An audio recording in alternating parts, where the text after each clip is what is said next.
और आज हम मुसलमान हैं और सूद खा रहे हैं। सूद से बचो। अल्लाह ताला ने कुरान करीम में साफ साफ फरमाया, इन्नल्लाह अहल्लल्लाहुल बैअ व हर्रमर रिबा। अल्लाह ताला ने तिजारत को हलाल फरमाया और सूद को हराम फरमा दिया। इसलिए कोशिश करो कि कभी हमारी रोज़ी हराम न हो। हदीस पाक में मेरे नबी फरमाते, मन अकल लुक़मतम मिनल हराम, जिसने एक नवाला हराम का खा लिया, लानहु कुल्लु मलकिन मा फिस समावाति वल अर्दि, तो तमाम फरिश्ते उस पर लानत भेजते हैं जो ज़मीन व आसमान के अंदर हैं। व इन माता अला तिलकल हाला, और अगर वही हराम लुक़मा खाने के बाद तौबा न किया और मर गया उसी हालत में, फमावाहु जहन्नम, तो नबी फरमाते उसका ठिकाना जहन्नम है। इसलिए लोगों, एक हराम लुक़मा हमारे आपके हलक़ों में नहीं जाना चाहिए। आज हसन हुसैन के नाम पर दुनिया क्यों फिदा है? रसूलुल्लाह सल्लल्लाहु अलैहि वसल्लम के घर में सदका की खजूरों का ढेर लगा था। हसन छोटे थे, पहुँचे, खजूर उठा के खा लिया। अल्लाह के रसूल ने देख लिया तो हुजूर ने उंगली डाल के हसन से उल्टी करवाया था। फरमाया था, बेटा ये सदका की खजूरें हैं और सदका अहले बैत के लिए, हम सैयद, हम लोगों के लिए जायज़ नहीं है खाना। उल्टी करवा दिया था, खजूर का अंदर जाना गवारा न किया था। ये हलाल रोज़ी की बरकत थी कि हसन हुसैन को अल्लाह ने इतना दर्जा अता फरमा दिया। इसलिए रोज़ी भी हलाल हो और ईमान अपना खरा हो, फिर इंशाअल्लाह हमारी नमाजों में भी लुत्फ आएगा। आज बहुत से नमाज पढ़ा था, नमाज माँ गई हैं, पढ़ी है नमाज, वल्ला जाने कीका काका सोची हैं। ये क्यों? जो ये नमाज पढ़ी है और नमाज में यहाँ नेतो बांधे रही हैं, पूरी मस्जिद के मुआयनों किया करी हैं, को आवा को ना या पढ़ा किया। ये सिर्फ हलाल रोज़ी न खाने की वजह है कि नमाजों में हमारा दिल नहीं लगता। इसलिए रिज़्क़े हलाल खाने की कोशिश करो। हिंदुस्तान के बादशाह हज़रत औरंगज़ेब आलमगीर बादशाह थे। आज अगर कोई प्रधान हो जाता तो गाँव घर भर वहीम लाग जाते, घर भर वहीम जुटे रहते, कहते मौके नहीं हो, घर भर खातों खुल जाते। और हज़रत औरंगज़ेब आलमगीर हिंदुस्तान के बादशाह थे, लेकिन हुकूमत से कुछ नहीं लेते थे। रात होती थी तो रात में औरंगज़ेब आलमगीर किताबत करते थे, किताबत। अब तो किताबत का टाइम कम हो गया, वरना इससे पहले किताबत का बड़ा मामला होता था। रात में किताबत करते थे, उसी से 2 रुपया रात में पाते थे, तो उसी से अपना खर्च चलाते थे, अपने घर का खर्च चलाते थे। हमारे बुज़ुर्गों ने रिज़्क़े हलाल पर बहुत तवज्जो दी है। इसलिए हलाल रोज़ी खाओ, किसी को धोखा न दो। धोखा देने वाला जन्नत में नहीं जा सकता। अब आओ नबी करीम सल्लल्लाहु अलैहि वसल्लम की उसवे हसना को कुछ सुन लो। आज हम आशिक रसूल बने, लेकिन नबी के उसूल को अपनाने के बाद नबी के आशिक कैसे थे?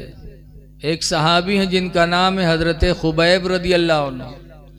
हज़रत खुबैब को दुश्मनों ने पकड़ लिया और फांसी देने लगे। कहा, खुबैब इस्लाम छोड़ दो वरना तुम्हें फांसी दे देंगे। कहा, फांसी दे दो लेकिन इस्लाम नहीं छोड़ पाएंगे। जब फांसी पे लेके गए तो पूछा था, खुबैब आखिरी वक्त कोई तमन्ना हो तो बताओ, कोई आरजू? कलवा गांव का आदमी हो तो कहा, हाँ आखिरी टाइम में दे ठंडा लायक पियाई दो, पता नहीं अब क्या हो। जैसे मोबाइल में एक आदमी का फांसी लिए जाते हैं तो पूछा थे आखिरी टाइम कुछ, तो कहीं 2 रोटी हमको दे दो, तो 2 रोटी लायक दीन तो का जेबे में धरे लाग। तो कहीं यार तुम मांगे थे रोटी खाए नहीं, जेबे में धरे, कहीं नहीं कहीं के मारे धरे ली थे कि ऊपर पता नहीं मिले ही ना मिले, तो साथे लिए जाई थे। ऐसा नहीं। जब हजरत खुबैब से पूछा गया कि खुबैब आखिरी वक्त कोई तमन्ना, तो हजरत खुबैब ने कहा था, मेरी आखिरी तमन्ना यह है कि मुझे 2 रकात नमाज पढ़ने का मौका दे दो। कहा, पढ़ लो। हजरत खुबैब ने 2 रकात नमाज पढ़ी। नमाज पढ़ के फिर फांसी के फंदे पे गए। तब लोगों ने कहा, खुबैब तुम्हारी जिंदगी की आखिरी नमाज थी, इतनी जल्दी किया? कहा, दिल तो चाहता था कि खूब लंबी नमाज पढ़ो, लेकिन इसलिए मैंने मुख्तसर पढ़े कि कहीं तुम लोग ये ना सोचो कि मुसलमान मौत से डरते हैं।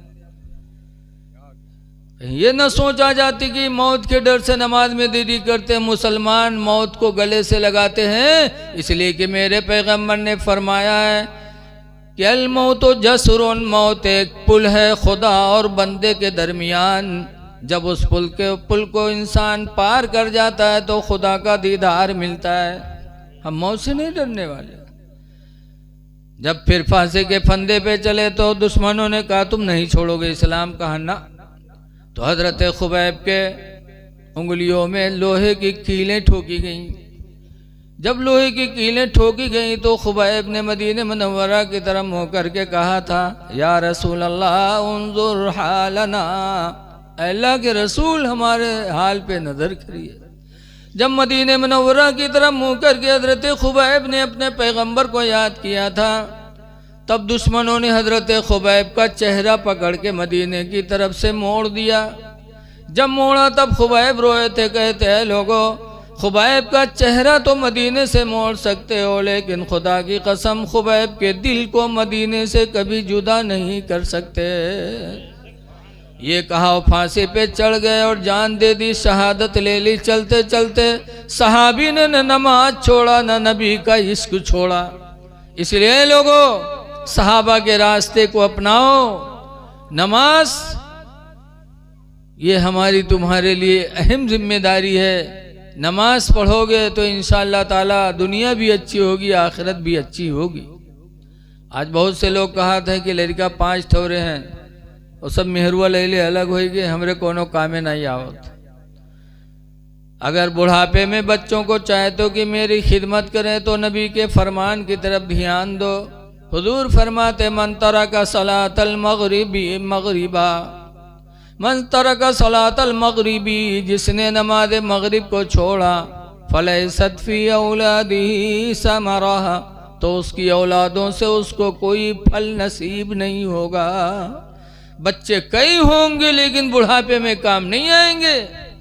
इसलिए लोगों, नमाज मगरिब पढ़ो। नमाज मगरिब से खुदा भी राजी होगा और नमाज मगरिब की बरकत से अल्लाह तुम्हारी औलादों का तुम्हारा फर्मा बरदार बना देगा।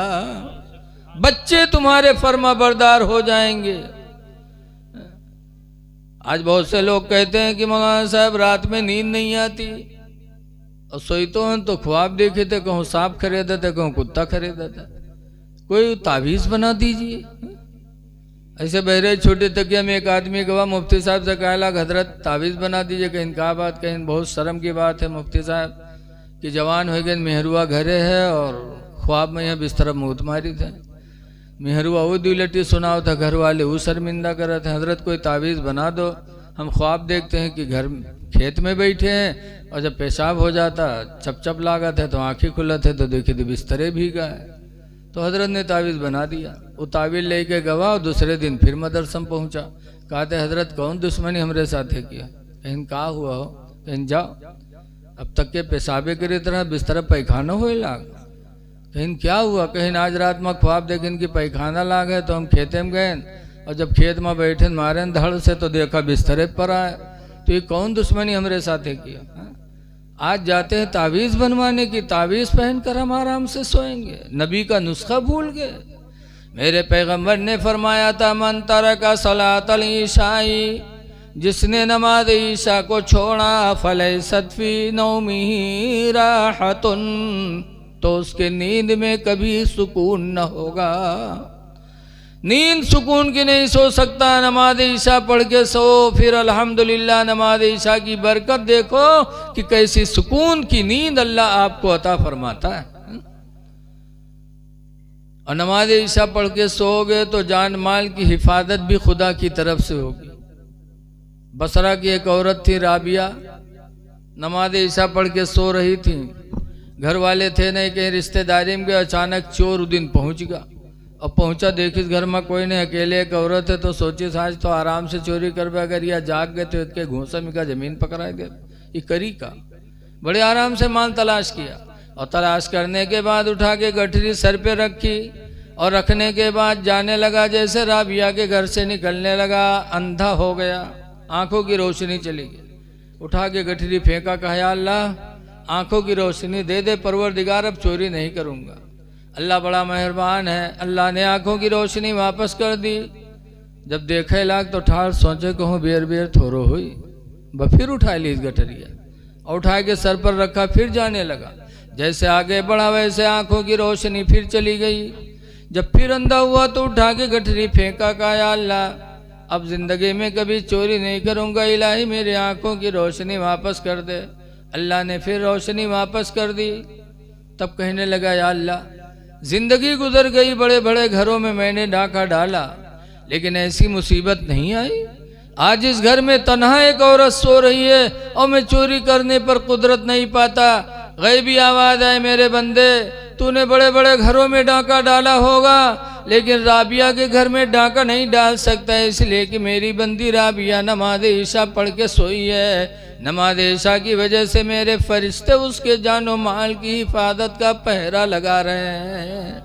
जहाँ मेरे फरिश्तों का पहरा होगा वहाँ तुम चोरी कैसे कर सकते हो। चोर रोने लगा, कहने लगा या अल्लाह हम इतने बदनसीब निकले कि जिंदगी गुजर गई माले हराम के चक्कर में, और इसी रुए ज़मीन पर तेरी बंदियाँ ऐसी हैं जो नमाज पढ़ के सोती हैं, तो उनकी हिफाजत के लिए तेरे फरिश्ते आसमानों से उतरा करते हैं। चोर अहद करके निकला कि अब इंशाअल्लाह ज़िंदगी में कभी नमाज नहीं छोड़ेंगे। तो ऐ लोगों नमाज पढ़ोगे जिधर उंगली उठाते महद में, महद यानी माँ की गोद में, चांद झुक जाता जिधर उंगली उठाते महद में, और क्या ही चलता था इशारों पर खिलौना नूर का। ये नबी की हुकूमत की ज़ाहिरी मिसाल है कि मेरे नबी की हुकूमत अल्लाह ने ज़मीनों पे भी किया था, आसमानों पर भी किया था।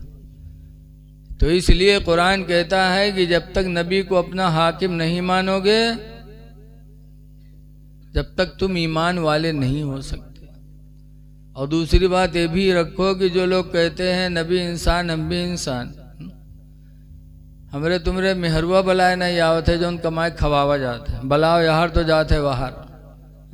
और नबी इशारा कर देते तो डूबा सूरज वापस आता, चांद दो टुकड़े हो जाता। ये नबी की हुकूमत नहीं है। सूरज उल्टे पांव पलटे, चांद इशारे से हो चाक। सूरज उल्टे पांव पलटे, चांद इशारे से हो चाक। अवंधे नजदी देख ले ताकत रसूलुल्लाह के। ईमान और हलाल रोजी ये दोनों चीज़ें बहुत ज़रूरी हैं। गौसे पाक ये रिज़्क़े हलाल की बरकत ही थी। रिज़्क़े हलाल की बरकत थी कि गौसे आदम ऐसा चमके।